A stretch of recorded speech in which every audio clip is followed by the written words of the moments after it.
1854, the Antrim Artillery Militia was formed, and its headquarters were Carrickfergus Castle. It was one of a number of artillery militia units formed basically in response to the Crimean or Peninsular Wars. Within a short space of time, the Antrim Artillery Militia outgrew the accommodation they had in Carrickfergus Castle, and they were given the buildings, the old jail and the courthouse here, for their accommodation and stores. They were a very, very successful militia regiment.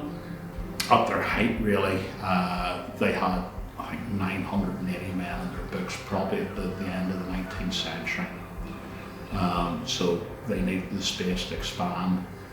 Records would indicate that also in that period, the jailhouse here would be used as storehouses for ordnance stores. But towards the end of the 19th century, there are lots of reports in the local newspapers that the jailhouse had become unfit for purpose that it was being used for at the time, so accommodation of the Antrim Artillery and as a storehouse. Just the building we're in at the moment, the guard room. Basically every military barracks had a guard room. It's the centre of security for the site. Those men that were detailed for guard duty, that could last 24 hours, it could last a week. This is where they would be based. They use it basically as a rest area for when they weren't on patrol around the rest of the barracks.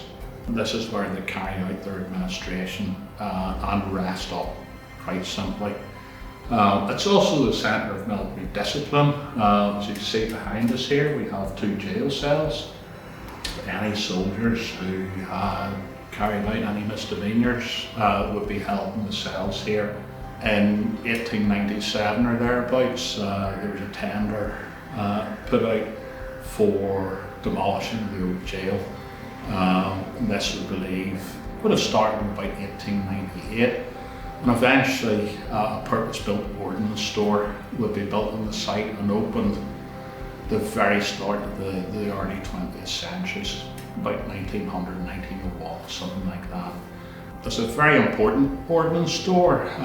It's not the ordnance for the local military. This will actually be ordnance headquarters, basically for the North Ireland Division of the Army. When we say ordnance stores, a lot of people think of ordnance as simply being the guns, the weapons of the military, but the ordnance store supplied everything basically that an army needed. And yes, it would have been from the guns, explosives, ammunition, so on, but right down to the very simple things for day-to-day life in the army. So as somebody said, anything from a large cannon down to a knitting needle would have been stored here and supplied throughout Northern Ireland.